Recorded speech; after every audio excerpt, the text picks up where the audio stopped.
It's a mockery of the government system. Oo. And in a way, ganun rin ginagawa mo with DFS. You're mocking the society, which is very punk rock.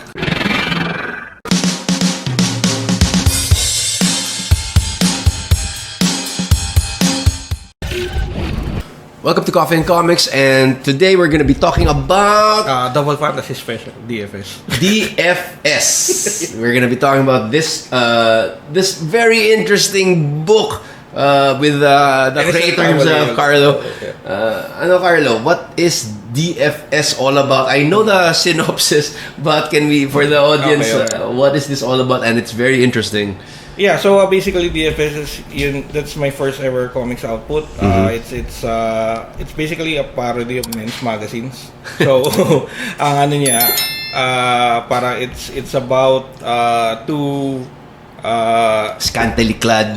Baka sila beauty queen turned parang like sex symbol ganyan na lesbian kuno na parang who suddenly got into power by the strength of their scandal video. Ang hilig mo sa taking over the government, ano? I mean, that yun ang style mo eh. And I like it.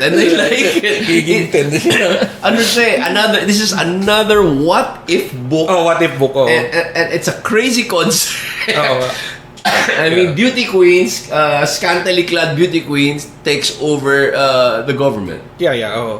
And then parang yung Double Fantasy Special is like yung men's magazine na parang propaganda nila na sila lang dalawa yung tampok palagi. Parating sila lang. So it's like it's Liberty Jane Mendoza and yung si Liberty Moya Sedvikrasky, and they're actually both presidents at the same time. So president and co-president. So both presidents, co-presidents sila. Walang vice president. Walang vice president. In this crazy world. Walang vice president. And it's not Philippines lang. So parang ano siya, like through the men's magazine format, parang dun sa fake articles, parang nandun yung kwento like how they got into power and everything. And yun nga, parang it leads to somewhere. So ano lang, a bit of background.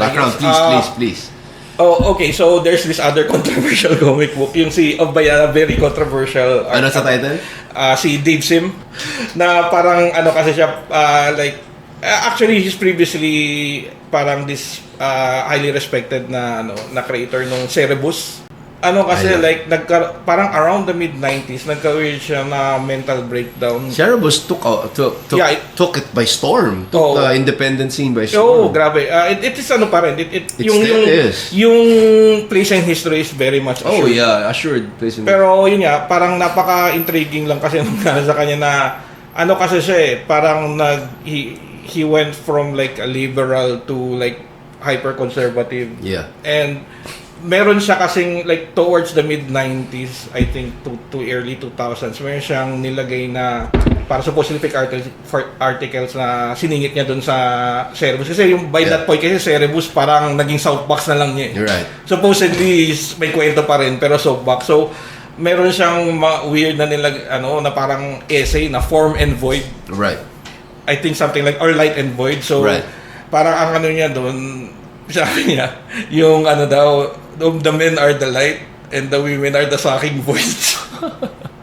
So yun, parang tas dinoble down niya yun ulit with another another title. Parang essay din with Cerebus yun. So parang understandably nalagas yung female readers niya, and yun nga parang na-intriga ako doon sa process na yun. Was that the influence for DFS? It's an response in a way. Kasi parang after nung Cerebus, yung talagang inspiration nito was he did this comic book called Glamour Puss. And it's a parody of fashion magazines. Tapos ang ang premise niya doon is like parang medyo deconstructive siya na parang there's this may hero siya si Glamour Puss. So para basically representative yung niya like everything he doesn't like about women. It's a mockery of the government system.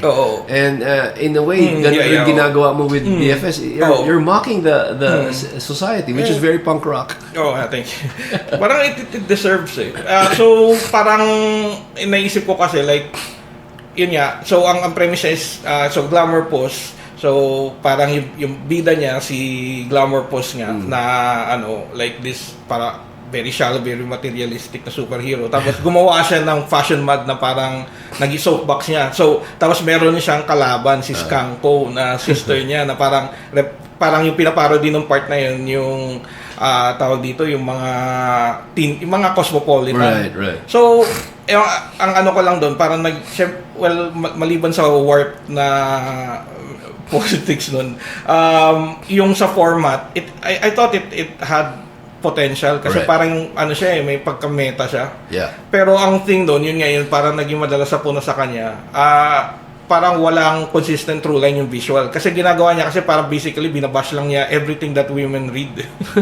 So parang inaano niya, talagang yung mga cosmopolitan. Ginagawa lang niya, inaano niya, parang tawag dito, yung parang gagayahin niya, pakukuha siya ng mga random na mga pieces dun sa mga women's fashion magazines, tapos i-redraw niya, tapos gagawin yung duling, gano'n. Tapos may article yun na parang basically bashing women. This one is Ginawa ko yun sa men's magazines. Kasi naisip ko, para mas deserving ng treatment yung men's mag. Anong men's magazine in particular? FHM.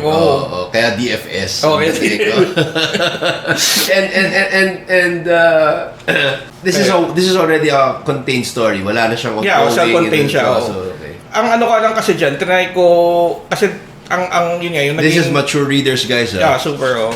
So, ang napansin ko kasi, like, yun nga, sabi ko nga, may potential yung format. Beautiful. Ang naisip ko, like, what if meron siya talaga mas consistent na through line, tapos para may kwento siya. Tapos para to make it more consistent in terms of from a visual standpoint. Yung silang dalawa, yung parang Glamour Push dito, parang sila talaga yung nandun sa comic all throughout. And then parang meron siyang pagtutunguhan. And kasi actually nga, yung reason why I decided to pick on FHM, kasi nairita lang ako sa ano niya, parang parang by the 2010s, parang naging sobrang obnoxious na kasi niya as a culture or whatever. Parang overhyped siya, it's overvalued sa Pilipinas.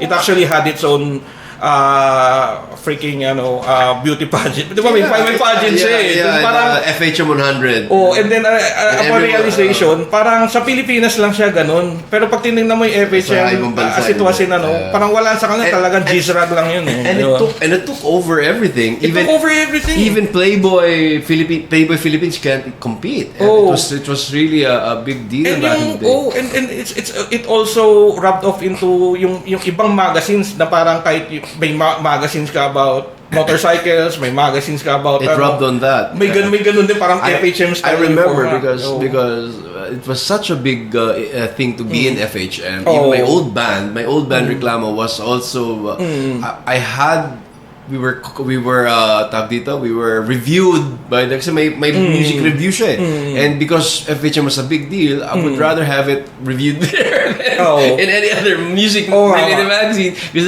that's how big it was. And you're right, it ang sarap niyang tirahin. Kasi parang like yung talagang laugh at it not with it type of deal, kasi parang wala lang kasi ang isa reason is like I feel like in a kind of subtle way, it was also affecting yung nagiging state of political discourse, particularly during nung time it was prominent in 2010s. And parang in a lot of ways, parang it did end up influencing like the kind of yung culture war stupidity that's parang beleaguering us to this very day. Right. Parang may ganong trigger. Pero yun nga, ang interesting dito is like, talagang initially, it was just going to be, parang onti lang siyang one shot eh. In fact, meron pa akong larger narrative pa sana dito, na iba siya, talagang may iba pa siyang kwento. And then it was just like a special, pero hindi kasama sa DFS, o DFS World siya? DFS World, parang sila kasi antagonist doon eh. Okay. Yun yung dapat gagawin ko. Actually, yun nga, first time ko i-share sa mga, I guess, some year one. Sa title niya is Pectoses actually. Pectoses? Pectoses. And it's about, parang, siya eh, like a bunch of parang ex-mercenaries with set doon sa world na yun. Okay. Sexual mercenaries? Hindi. Yun eh, parang ganun, mas satire siya o actually nung yung ganun the whole social engineering na nangyayari during, yun yan, particularly nung yung panahon ni Noy yun eh. Right. So it was my parang medyo middle finger response ko doon. Tapos para meron lang dapat siyang, naka-ano na siya eh, actually naka-treatment stage na siya. Na-breakdown, nga eh, from issue 1 to, no. I had, even the dialogues are fixed. Dialogues na lang actually papasok ko. Naka-ano na siya, naka-sequence treatment na siya. Ayun lang.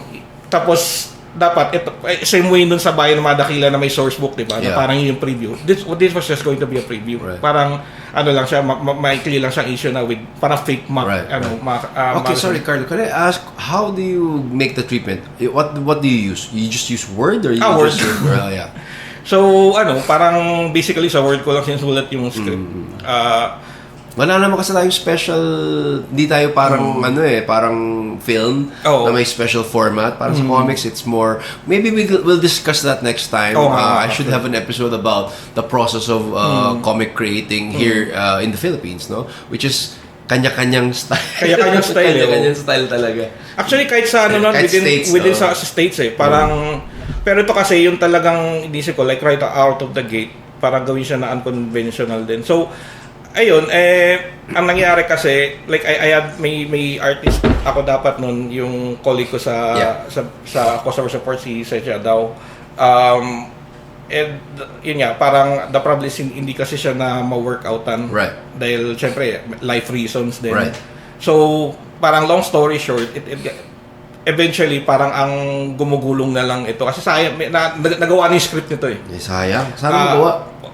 Nung 2014 kasi parang hinahabol ko yung panahon ni Noy, tutugunan ko siya with this eh. I think pwede pa naman. I think people will still remember.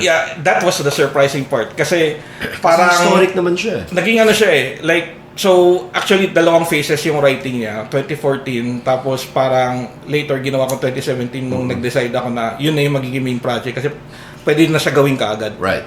So parang may part kasi diyan na yung dinidiscuss yung basically backstory siya ng mundo eh. Right. So ginawa ko siya in a fake article na yung title Teen Horniness is not a crime. So it's actually a reference to Southland Tales. Got it.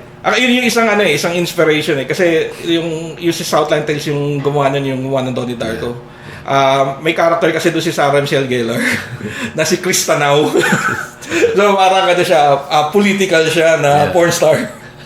Tapos ganun siya actually dystopian na I like the side by side comparison of porn stars with politicians. It's not as far. Hindi siya as far-fetched eh. It's not as far-fetched as a lot of people think. I think it kind of parodies each other. So it's funny. That's what I wanted to nail.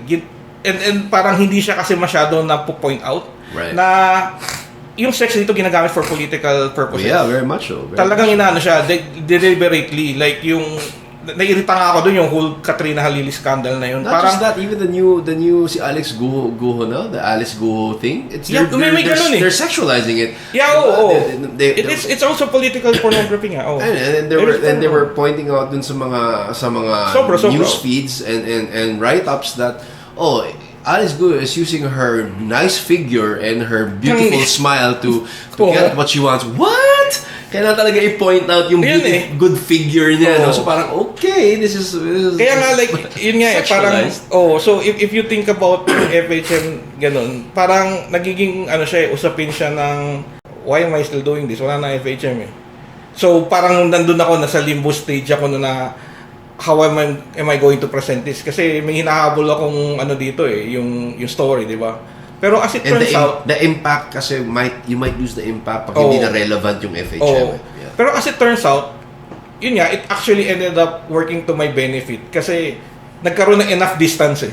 Between then sabihin natin yun, the point na namatay siya 2018 to now na you have an entire generation of people na hindi makarelate dun sa mga people who worship this. Tapos nag-guess na, nakikitawa na sila. Right. So, yun yung surprising na nung nilabas na namin siya noong 2022. Parang siya eh, yun yung pinaka-paborito ko kasi dito na naging effect niya is like may effect siya eh, na parang tawag dito, either you're with it or you're not. Right. And by with it, I mean the satire. Yeah. Let's face facts, sex sells. And this is and this is the attest to it and the parody to it. Eh. So this is a very smart book in that regard. Very smart book. Do you plan to do a version of a color version of this, or talagang you keep it black and white? Well, at the moment, ano siya, talagang parang black and white. Desaturated. Oh, kasi dahil inano ko pinattern ko siya after Glamour Post. Glamour Right, Post kasi is black and white. yeah. Oh. Tapos may occasional burst na parang biglang colored yung background. Yeah, ito nga meron. So, meron yun. mga ganito. Oh, yan, ganyan. And actually, just to point out, what's surprising kasi dun sa text is it's not only is it yun nga, yun naman sa naging pero parang hindi lang siya parang not only weirdly relevant, it's predictive eh. Predictive. Parang nung sinulat ko back then, parang isip ko siguro 50 years pa yan before na magkaroon ng ganun sa Pilipinas. And then nagulat ako, like, biglang 2021, 2022, may ganun, yung binibining Pilipinas, Yeah, diba? yeah. Tapos parang there would be bits and pieces dito na parang, if you would look at, hindi ko na mamuhiting kung sino-sino, pero if you look at the media, parang may kamukha nun.